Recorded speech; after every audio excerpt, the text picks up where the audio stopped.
Alright everybody, welcome to part 2.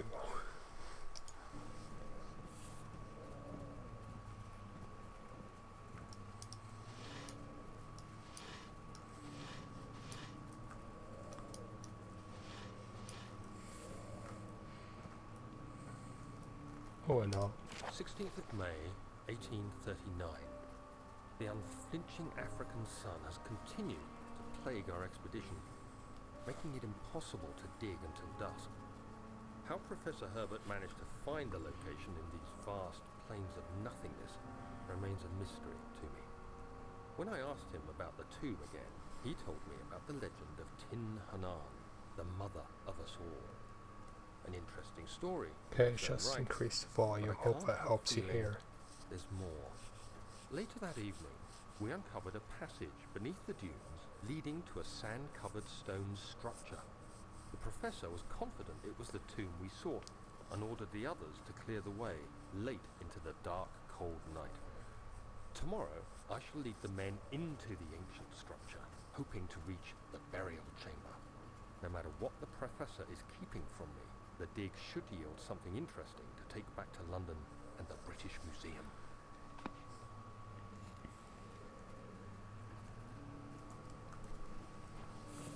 Only problem is I used a hotkey to increase the volume,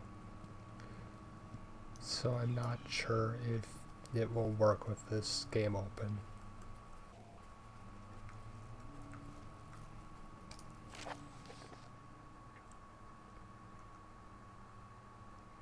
I hereby offer my full attention and services to Alexander, Baron of Brandenburg. This contract will read for a total of 3 years, when my freedom shall return to me. In addition, Alexander, Baron of Brandenburg, is to recommend my services at the Prussian royal court and within the sanctum of the Order of the Black Eagle. May no man break his seal. Wilhelm, House of Greech.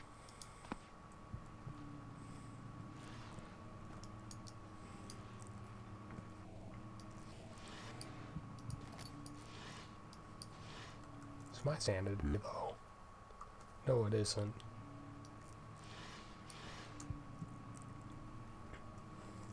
Why is my vision so weird?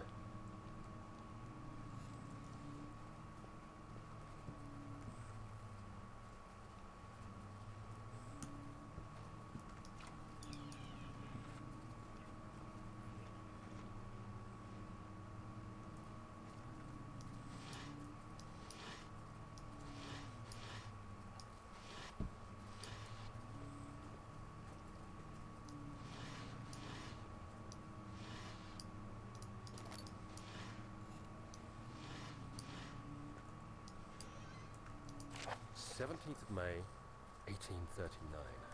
My hands tremble as I write.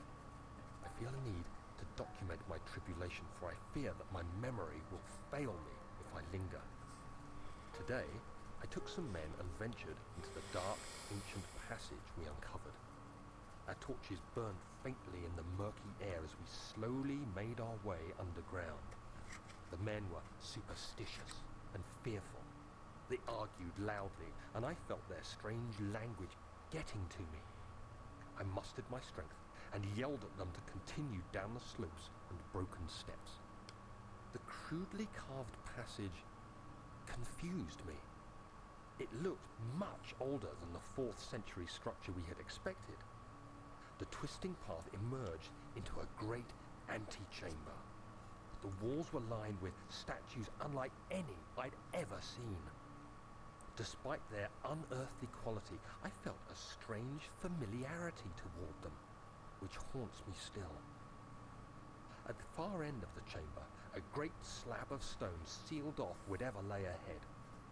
I gave the order to raise it, and as I pushed through the narrow space, the heavy stone suddenly dropped, sealing me inside. I was trapped.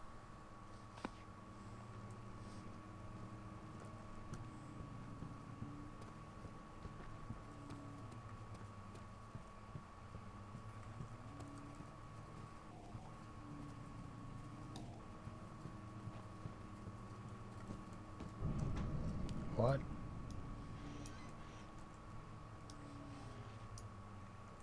Can I play this piano?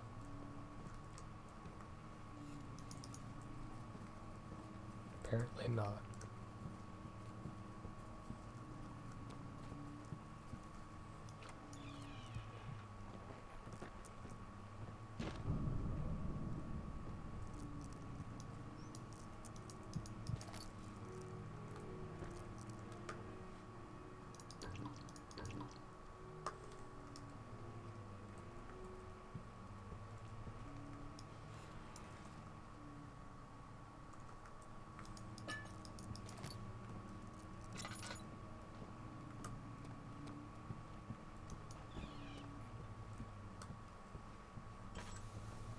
Oh, is this where it came from? What is it?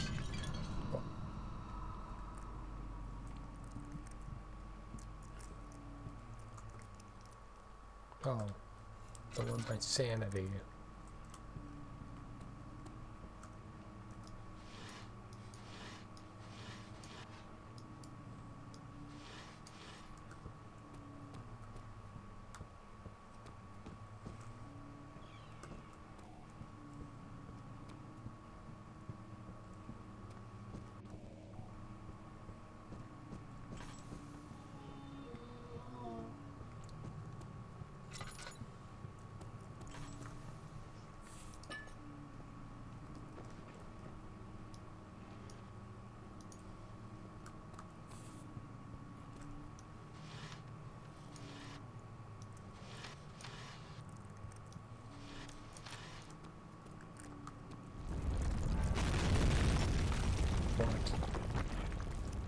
It better not be what I thought it was. Oh.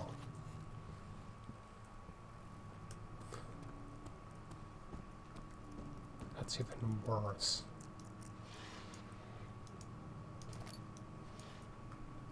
No, it's not. A monster would actually be much worse.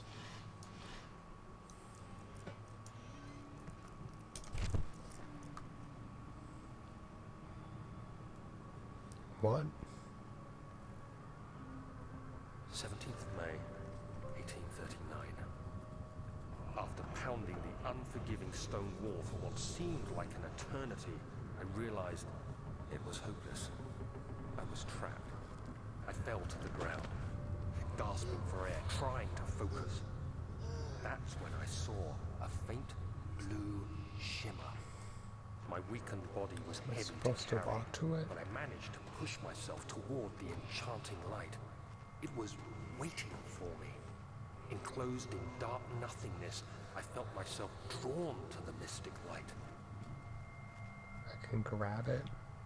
I reached out, closing it in my hands.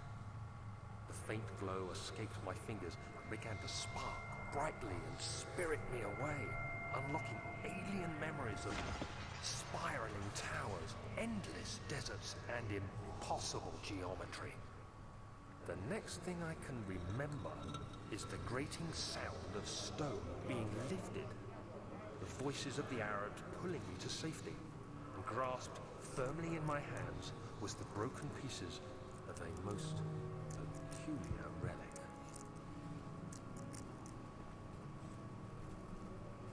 Can I climb up here? No.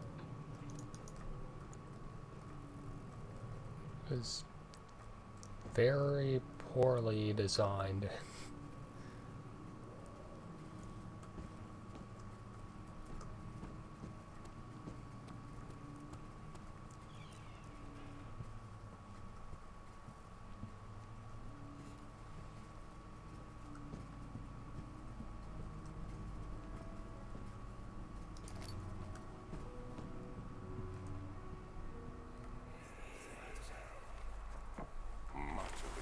Is old and hasn't been tended to for centuries.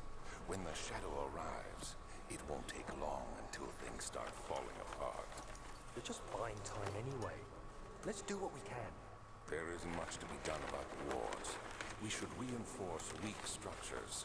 The ground will tremble and there's a risk everything will cave in on us, especially downstairs. Here, and there. Let's get the servants working on it.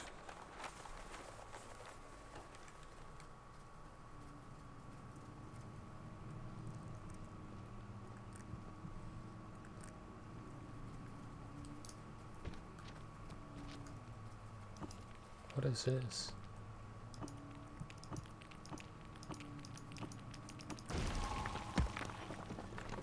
It is too breakable by hand. You just have to hit it fast enough.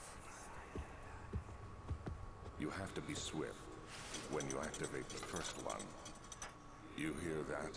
If it stops, you'll have to start over. Isn't all this a bit excessive? You can never be too careful, Daniel. True, you never can be too careful.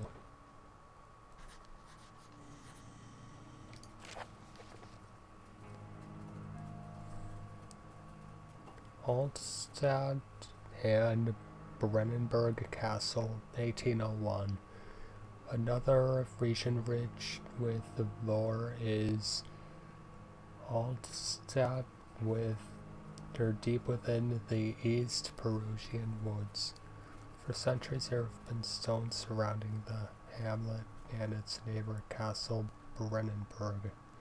Quiet forest-clad mountain dressed with scattered lakes is a picturesque as can be, but the area is haunted by the dark.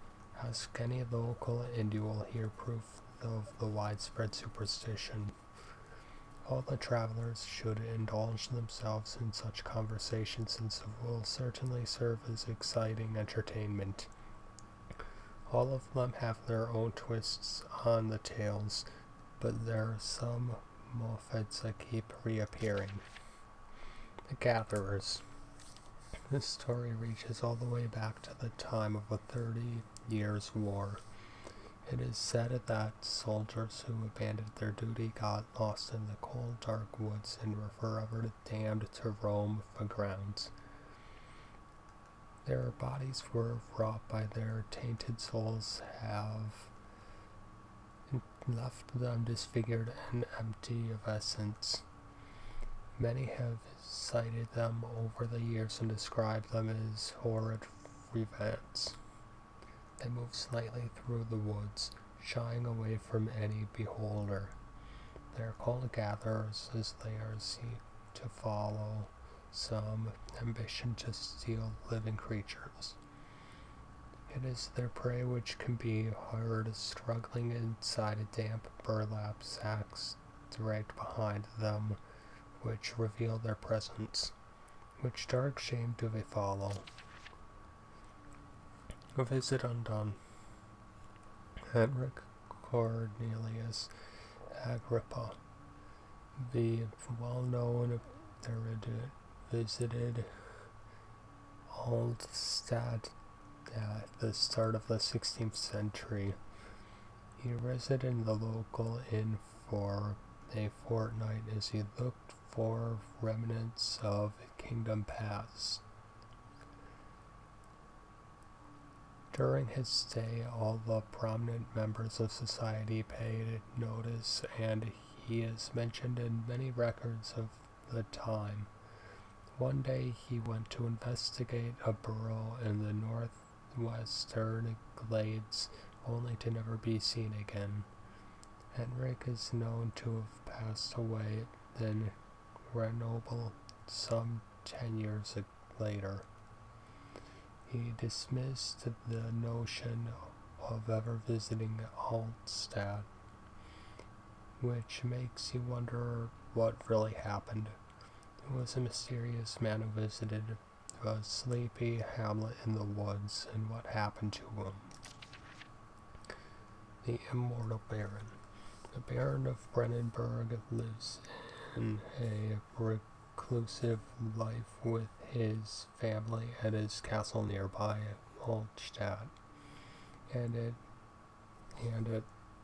like most of those of noble birth, rumors are inherited alongside with the title.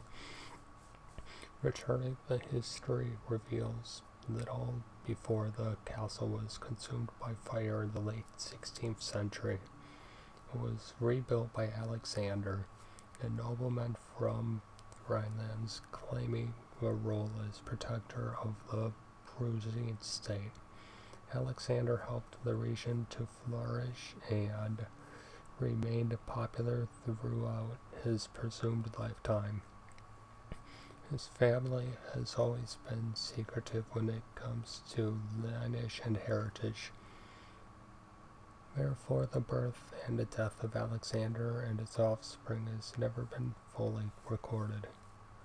This has fed the idea that the Baron is, in fact, one and the same who came from the West over 300 years ago, lived through the time of occupation, and joined the coveted order of the Black Evil, along with the great leaders of this country.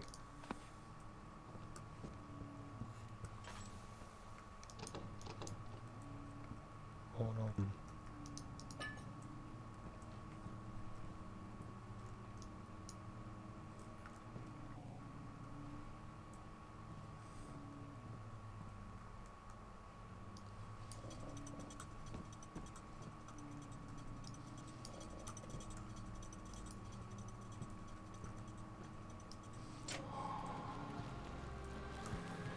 Okay, it's open now.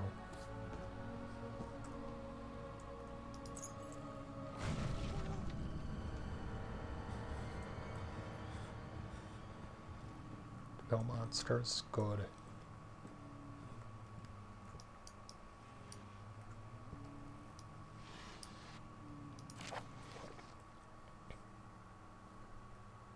Wilhelm and his fools have endangered my research long enough with their abstinent handling of the human vessels.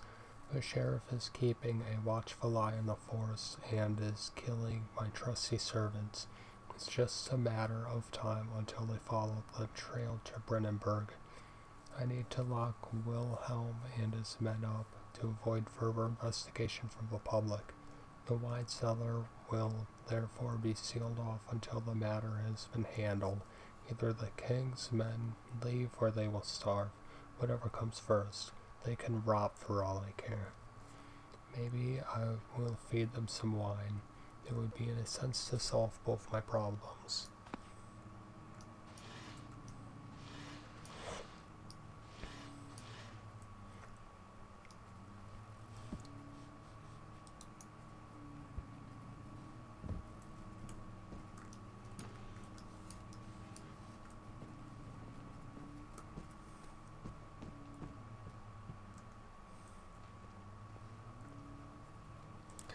I was in this room before. I remember that. What? What? No. I don't trust monsters.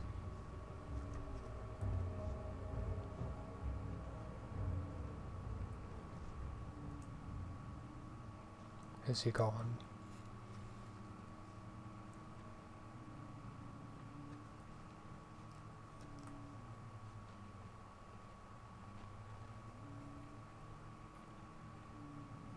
Okay, he's gone. Good.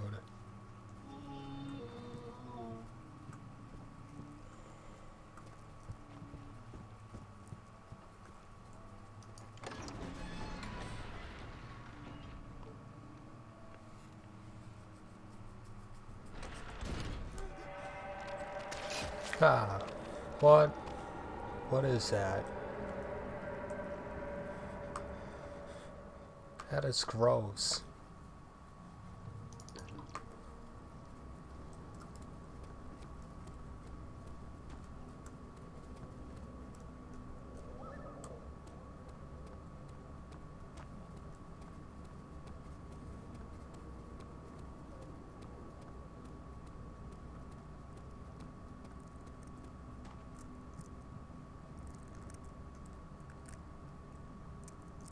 A wine cellar.